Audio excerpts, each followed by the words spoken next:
Hi guys, this is Pestily and welcome to another Escape from Tarkov video. In this video I'm covering my initial thoughts on patch point 12.6, and I did post a little video and I made it public, but then I decided I wanted to refilm it because some of the things have changed since I had a nap. And so if you were one of the lucky ones who got to see that one, you might have seen some extra stuff there, but it's been changed anyway. So in this video I'm going to cover Steam Audio, the Found in Raid Flea Market, the new XP changes, some of the new parts that have been added to the game, including some helmets and armors, and then changes to the tasks. So without further ado, let's crack straight into it. So Steam Audio, that's what everyone's been really excited about for this patch. It does sound a lot better. It's more directional. You can tell when people are above you and below you. It is better overall, but it is taking some getting used to. I'm going to show you a clip in a second of how I got confused by it, and I think it's just going to take a little bit of time. I don't believe it's perfect, but it's definitely a good step in the right direction.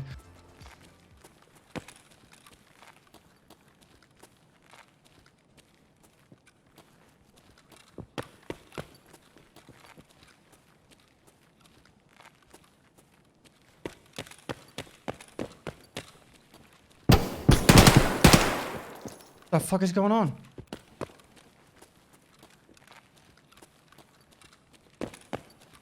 What the fuck was that? Like, legit, what the fuck? That whole barrier where if you couldn't see someone and means you couldn't hear them, I think that has now been kind of eliminated. I haven't done enough testing. I will want to do a lot more testing on this before, you know, I make a firm stance on it, because everyone keeps asking me all the time. But to my understanding from the 40 hours, the 20 hours or whatever I've played of this patch already, it seems really good. You need to go into the game and then go to binary audio, whatever it's called, binary audio in the settings, and then once you've done that, you can enable it. Once you've enabled it, you have to restart your game, and then you'll be able to use it. So give it a go, find out how you find it. It's not on by default, so make sure when you have installed the patch, that you do turn it on, and then you'll be able to, use it. To me, it doesn't feel like it's a massive difference, but it does feel better. I can't explain it. I wish I could have more information on it for you, but I don't yet. Moving over to the Found in Raid Flea Market. Now, a lot of the items that were on the flea market were really hard to get early on in the wipe, and I'm sure it's going to be harder to get. Every item is going to have a really high value for a while now, particularly keys. So I'm pretty sure if you guys are, starting to find bolts and globes and bulbs or whatever and all these other things, you're going to start making a lot of money in the flea market if you want to start selling them. Keys are going to be a massive factor for the fact if you want to use it, you're going to have to use it straight away before you leave the raid. Otherwise, you're going to have to sell it or use it. You're going to have to make that decision if you're going to sell it or use it. So I actually like this idea because it's going to give value to every single key in the game, because eventually every key in the game is worthless because everyone has one. So it's going to take a little bit longer, I think, to get to there, because most people would just use it, sell it, use it, sell it. So I'm interested in seeing how that goes. Moving over to the experience points, I'm level 24. I just hit level 24 before I took a break, and I was at 480,000 XP. To be at level 24 previously, it was about 400,000 XP. I believe, and I'm not sure, but I reckon it's probably going to be about 2.3 to 2.5 million XP to get level 40, whereas previously it was 1.87 million. So I think the curve is actually a lot more than I thought it would be, and so it's going to take everyone a lot longer to get to level 40 if you're new to the game in particular. But I will be putting out all my task guides, which is why I'm leveling up so fast, is I'm just focusing on doing my tasks. So if you haven't already subscribed, make sure you go down and smash the subscribe button, hit the notification bell, because there's going to be heaps of task guides coming out over the next pretty much 2 weeks. Whilst after I get all my tasks done, I'm going to go through and remake every single one of them, and it's going to be all to the highest quality I can possibly do for you. So be sure to check them out. Now, there were a fair few new items added to the game. There was about 4 M4 parts. There's a new shiny M4 that you can find in labs that the Raiders carry. It has 995 ammo in it, and it has 20 round mags, but there is 4 parts to it that are actually new to the game. There's a suppressor with muzzle, there is the hand stock, and also the charging handle. I'll make sure there's images up here for you on the side, so you can actually look at each one of them. And I haven't looked at the stats in enough detail to compare it to other M4 parts, but you've got that there if you are, into M4s. There are a few new armors and helmets. I haven't been able to find them all. There's some screenshots I'll have chucked up. There is a new Class 1 helmet. It's like a Fast MT airsoft helmet. And then there's a Class 5 armor.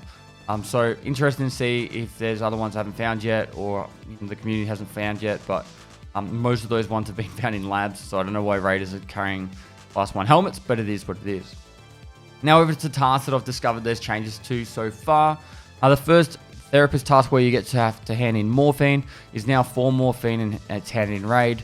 The next one, gas analyzers for the second gas analyzer quest for therapists, is no longer 3, it's down to 2, but they both have to be found in raid. So all 3 gas analyzers need to be found in raid now instead of just the first one. The pistol kills from Skier has now been reduced down to 3 pistol kills. The flash drives for Skier, for what's on the flash drive, that originally did not need to be found in raid, now it does. So you need to find 2 found in raid flash drives for him, and then later on 3 found in raid flash drives for Jaeger. Vitamins Part 2, this one requires you to hand over respirators and blood med sets, or whatever it's called. They all need to be found in raid, and the numbers of med sets have been changed from 5 to 3, and respirators from is still at 5, but it must be all found in raid. Farming Part 4, this one is the one with the graphics cards and the CPU fans. It used to be 7 and 7, now it's 3 and 8. So 3 graphics cards found in raid and 8 CPU fans. Bad habit, this one used to be 777 across the board with each of the tops of cigarettes, but now it's down to 5 across the board, so you only need 5 of each. And then killing scavs on woods when not wearing armor for Jaeger is now 5 kills instead of 7 kills, which they've reduced that down a little bit. But we'll be getting all these tasks done fairly quickly, so we'll be able to update all this and give you the latest information as I can.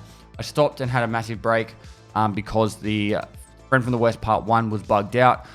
All the dog tags in the game weren't showing fine in raid status, and I wasn't able to complete that. Therefore, I couldn't go into Shoreline, and then I couldn't progress my leveling. So usually how I level, and if you guys are interested in doing it, leveling up faster, what my suggestion is, always go and stack up as many quests as you can and do them all at the same time.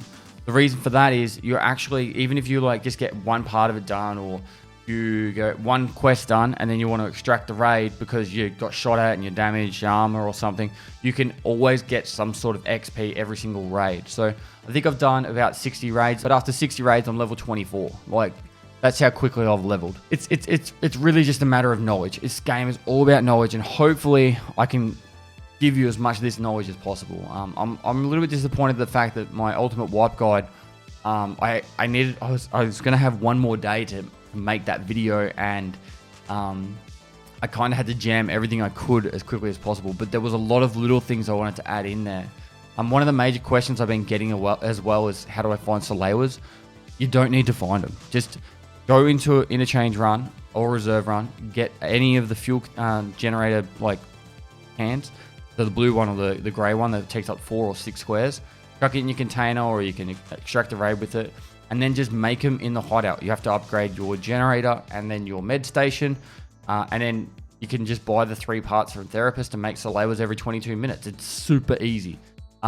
It's just one of those things that people just don't understand. Like, that is a really easy thing, and all you have to do is know that. And it's like, there's a lot of those little ins and outs, people being stuck on stuff. So hopefully this will be able to help you out a little bit. If you haven't checked out the ultimate wipe guide and things you need to know for a wipe, they're still very relevant. I really don't think there's many changes in those videos that I would need to make if I was to remake it now that the wipes actually happened. It's going to be a little bit harder to level up though. Just understand that, guys. And the find and raid thing, you need to survive the raid, be able to keep the find and raid status on an item. So if it goes into your container and you die, it goes into your container and to run through, it no longer counts as a found in raid status. This also includes quest items, so you need to make sure you have those items in your, it doesn't matter if you're in your container, but you have to survive to get those quest items, so flash drives.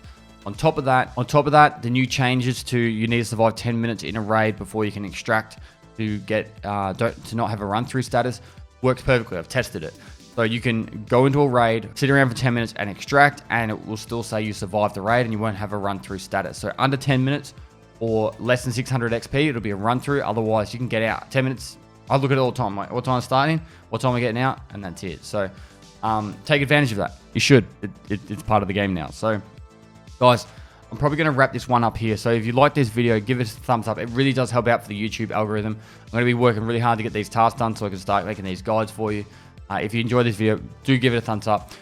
If you enjoy anyone's videos, give it a thumbs up because it really does help out with the discoverability of the videos. I will be smashing out those guides, so make sure you smash the subscribe button, hit the notification bell. Over the next week, you're going to see a lot of videos coming out, particularly guides, and I'm going to try and make these as informative as possible. I'm going to put a lot of effort and time into these to make sure it's good for you, and you can learn a lot. I will also be putting out stuff like a 1 to 40 gear guide, what I would recommend using for gear. But it's a pretty rough world out there. I'm not going to lie. I died to a lot of Mosins and a lot of Epa Hunters, and the scavs seem to be brutal. Absolutely brutal. Like, I'm talking really brutal. So, yeah. Anyway, guys, I'm going to go back live on Twitch right now and start plowing through it. So if you haven't followed me on Twitch, go down the link below. Give me a follow over there. And lastly, guys, I'll see you next time.